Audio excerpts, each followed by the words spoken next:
Hi, I'm Mark. Very nice to meet you. Kathryn, nice to meet you. Nice to meet you.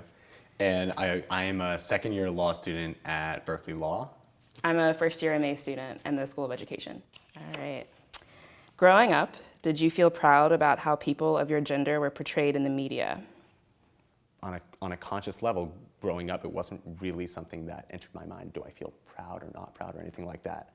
Part of I would say male privilege and in a lot of cases white privilege is that it's not something that you even have to on a conscious level think about because it's just so prevalently there. There certainly is a stereotype about what it means to be masculine. I was always a skinny white Jewish kid, growing up. I was a super nerdy guy, so growing up, I was just trying to find some friends. I was never thinking about being the bodybuilder, that's for sure. Question number 2 is, has someone ever followed you around a store because of your race?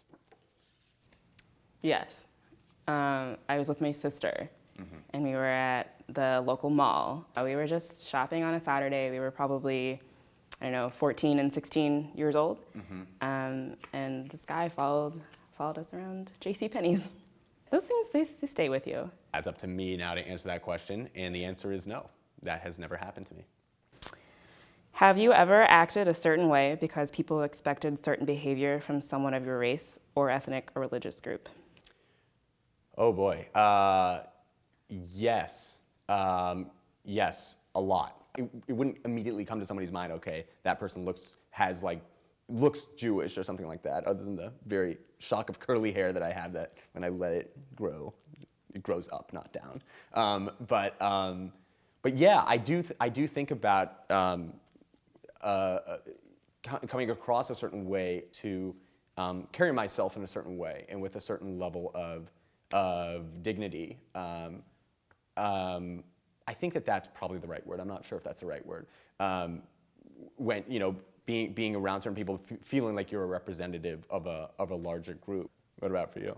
I grew up around a lot of white people. I had people tell me that I was smart and tell me that I was articulate, and so I felt a lot of pressure to be those things, right. Even though that's totally unfair because right. People are a lot of things. It's on the spectrum.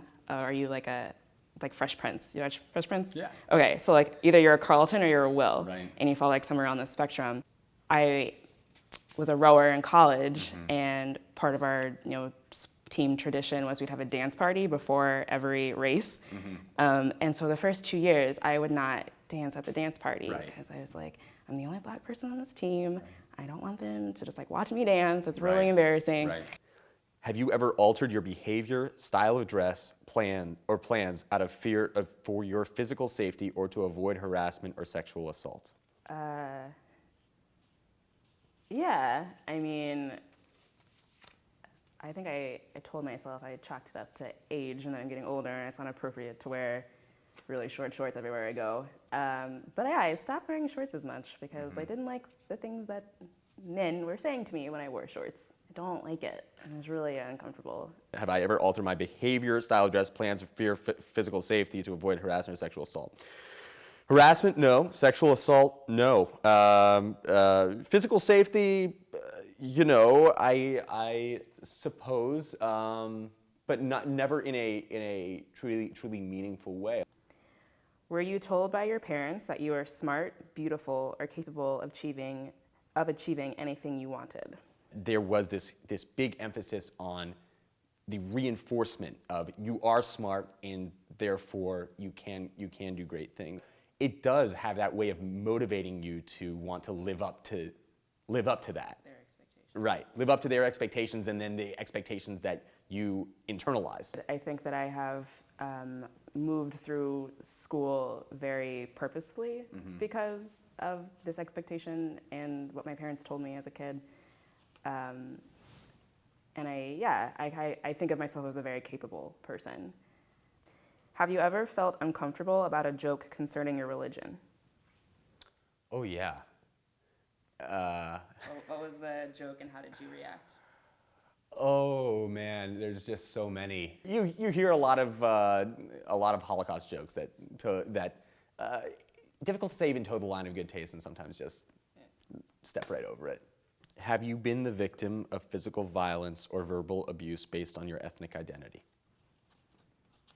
Verbal abuse, yeah, not physical violence. There's like two ways that this has happened. Some of it has been very direct, and people just drop in-bombs like you wouldn't believe. And then another way that this happens is people who I know and that I'm friends with, they will say the N-word, and it's almost as if they're like testing, like if I'll react. Like, Right. am I like, is this an okay thing to do because they're friends with me? And if I had like a perfect response to this, Right. I would just very like firmly stand up and say like, please don't call me that. Please don't say that word around me. Right. But because they're my friends, it makes it harder. So have I been the victim of physical violence or verbal abuse based on my ethnic identity? Yeah, so the answer is yes, and it's again interesting going back to how loudly do you wear your Jewish identity on your sleeve? There's a period of time in Washington, D.C. where I was wearing the Jewish head covering, the kippah, a little bit more often than I had before, and you would get people saying things to you that were just like I'd never encountered before because I'd never worn it really publicly.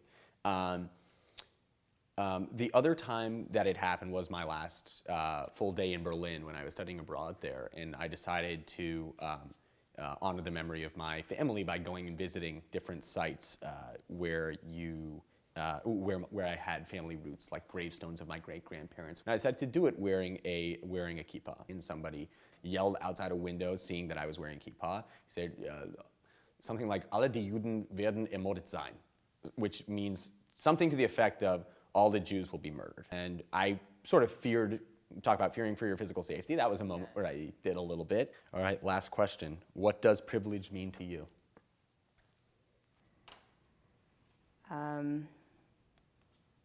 Privilege to me, I think it means, that's a hard way to put it in one little piece. I think it means people, like, you can do things without people questioning you constantly. I think that it's, at its base, it's at least acknowledging that there are certain people, whether it's based on their gender, their background, their ethnicity, their religion, this, that, the other, that from history of discrimination versus history of being part of a, to use the term privileged class or privileged group, that has benefited historically and continues to benefit. For me, as somebody who is not only white, but also as somebody who is Jewish and takes those Jewish values seriously, I mean, it becomes a question: what does it mean to be an ally? What does it mean to I'll leave it at that. What does it mean to be an ally?